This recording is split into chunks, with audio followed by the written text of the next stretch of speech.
जय श्री कृष्णा। आइए सुनते हैं आज रविवार के दिन सूर्य देव की महिमा। पौराणिक कथा के अनुसार भगवान श्री सूर्य समस्त जीव जगत के आत्म स्वरूप हैं। यही अखिल सृष्टि के आदि कारण हैं। इन्हीं से सबकी उत्पत्ति हुई है।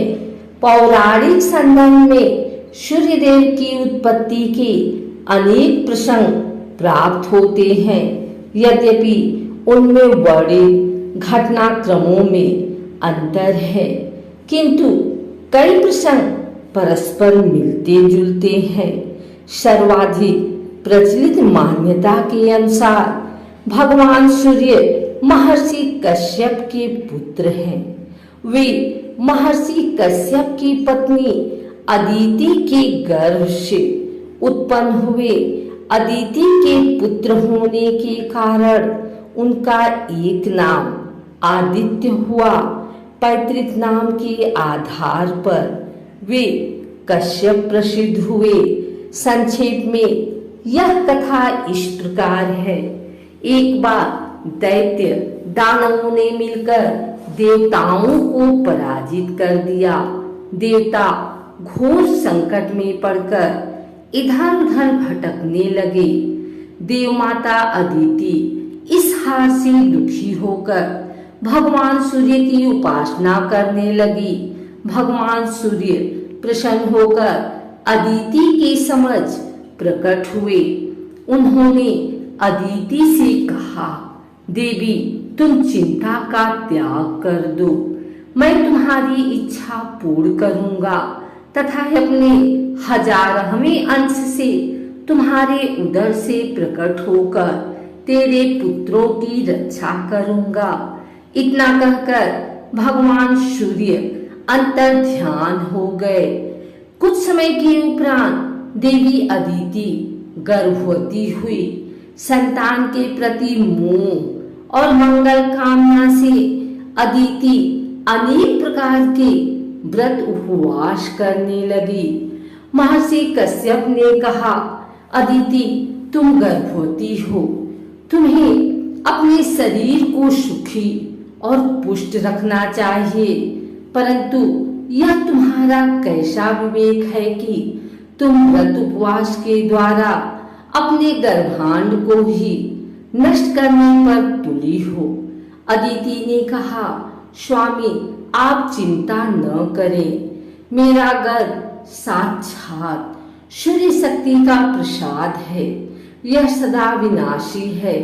समय आने पर अदिति के गर्भ से भगवान सूर्य का प्राकट्य हुआ और बाद में वे देवताओं के नायक बने। उन्होंने देव शत्रु असुरों का संहार किया। भगवान सूर्य के परिवार की विस्तृत कथा भविष्य पुराण, मत्स्य पुराण, पद्म पुराण, ब्रह्म पुराण, मार्कंडेय पुराण तथा साम पुराण में वर्णित है। ब्रह्मा, विष्णु, महेश आदि देवगणों का बिना साधना एवं भगवत कृपा के प्रत्यक्ष दर्शन होना संभव नहीं है। शास्त्र के आज्ञा अनुसार केवल भावना के द्वारा ही ध्यान और समाधि में उनका अनुभव हो पाता है, किंतु भगवान सूर्य नित्य सबको प्रत्यक्ष दर्शन देते हैं। इसलिए प्रत्यक्ष देव भगवान सूर्य की नित्य उपासना करनी चाहिए। वैदिक सूक्तों, पुराणों तथा आगमादि ग्रंथों में भगवान सूर्य की नित्य आराधना का निर्देश है। मंत्र महोदधि तथा विधारणों में भगवान सूर्य के 2 प्रकार के मंत्र मिलते हैं। प्रथम मंत्र ओम घृणी सूर्यादित्या तथा द्वितीय मंत्र ओम ह्रीं घृणी सूर्यादित्या श्री ह्रीं महालक्ष्मी लक्ष्मी प्रियच्छ। भगवान सूर्य के अर्घदान की विशेष महत्व है। प्रतिदिन प्रातः काल रक्त चंदनादि से मंडल बनाकर तथा ताम्र पात्र में जल, लाल चंदन, चावल, रक्त पुष्प और कुशादि रखकर सूर्य मंत्र का जप करते हुए भगवान सूर्य को अर्घ देना चाहिए। सूर्यार्घ का मंत्र ओम एहि सूर्य सहस्त्रांशो तेजोराशे जगत्पते अनुकंपय मां भक्त्या गृहार्घ्य दिवाकर है। अर्घदान से प्रसन्न होकर भगवान सूर्य आयु, आरोग्य, धन धान्य, यश, विद्या, सौभाग्य, मुक्ति सब कुछ प्रदान करते हैं। भगवान विराट के नेत्र से जिनकी अभिव्यक्ति है, जो लोग लोचन के अधिदेवता हैं, जो उपासना करने पर समस्त रोगों, नेत्र दोषों, ग्रह पीड़ाओं को दूर करके उपासक की संपूर्ण कामनाओं को पूर्ण करते हैं। अनादिकाल से भारतीय कर्मनिष्ठ द्विजाति जिन्हें प्रतिदिन अपनी अधर्जलि निवेदित करते हैं, जो समस्त चराचर जगत के जीवनदाता और संपूर्ण प्राणियों के आराध्य हैं, उन ज्योतिघन जीवन, उष्णता और ज्ञान के स्वरूप भगवान सूर्य नारायण को हमारा सत सत नमन। दृश्य सूर्यमंडल उनका एक स्थूल निवास है। विश्व में कोटि कोटि सूर्यमंडल हैं।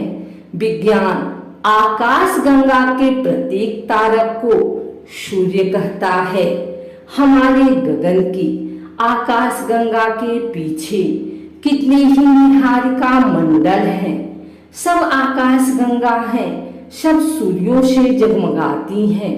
कोई नहीं जानता उनकी संख्या कितनी है।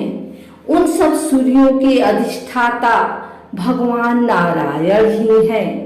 श्री सूर्य नारायण की आराधना इसी रूप में आराधक करते हैं। महर्षि कश्यप लोक पिता हैं। उनकी पत्नी देव माता अदिति के गर्भ से भगवान विराट के नेत्रों से व्यक्त सूर्यदेव जगत में प्रकट हुए। सूर्यमंडल का दृश्य रूप भौतिक जगत में उनकी दीनी है। विश्वकर्मा की पुत्री संज्ञा से उनका परिणय हुआ। संज्ञा के 2 पुत्र और एक कन्या हुई। श्राद्धदेव वैवस्व मनु और यमराज तथा यमुना जी। संज्ञा भगवान सूर्य के तेज को सहन नहीं कर पाती थी। उसने अपनी छाया उनके पास छोड़ दी और स्वयं घोड़ी का रूप धारण करके तप करने लगी। उस छाया से शनैश्चर, सावर्णी मनु और तप्ती नाम की कन्या हुई। भगवान सूर्य ने जब संज्ञा को तप करते देखा तो उन्हें तुष्ट करके अपने यहाँ ले आए। संज्ञा के बढ़वा घोड़ी रूप से अश्विनी कुमार हुए।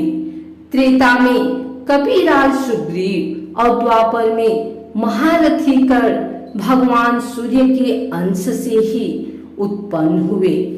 पक्षीराज गरुड़ के बड़े भाई बिंतानंदन अरुण जी भगवान सूर्य के रथ को हाँकते हैं। रथ में 7 उज्जवल घोड़े जुटे हैं। अहर्निश यह रथ पूर्ण वेग से चलता रहता है। शौर्य सिद्धांत भी वस्तुतः सूर्य को गतिशील मानता है। भगवान के महान विद्वान अभी परस्पर इस संबंध में सहमत नहीं है। उनका अन्वेषण चल रहा है। नित्य नए सिद्धांत वहां बनते जा रहे हैं। भगवान सूर्य अपने रथ पर आसीन अविश्रांत भाव से मेरु की प्रदक्षिणा करते रहते हैं। उन्हीं के द्वारा दिन रात्रि, मास, ऋतु, अयन, वर्ष आदि का विभाग होता है। वहीं दिशाओं के भी विभाजक हैं। भगवान सूर्य की उपासना 12 महीनों में 12 नामों से होती है। उस समय उनके पार्षद भी परिवर्तित हो जाते हैं। इन पार्षदों में ऋषि, अप्सराएं, गंधर्व, राक्षस, भल और नाग हैं।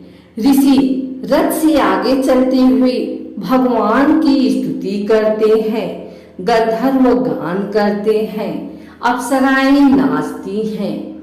राक्षस रथ को पीछे से ठेलते हैं। भल रथ योजक बनते हैं और नाग रथ को ले चलते हैं। संध्या भगवान आदित्य की ही उपासना है और वह द्विजाति मात्र का एक अनिवार्य कर्तव्य है।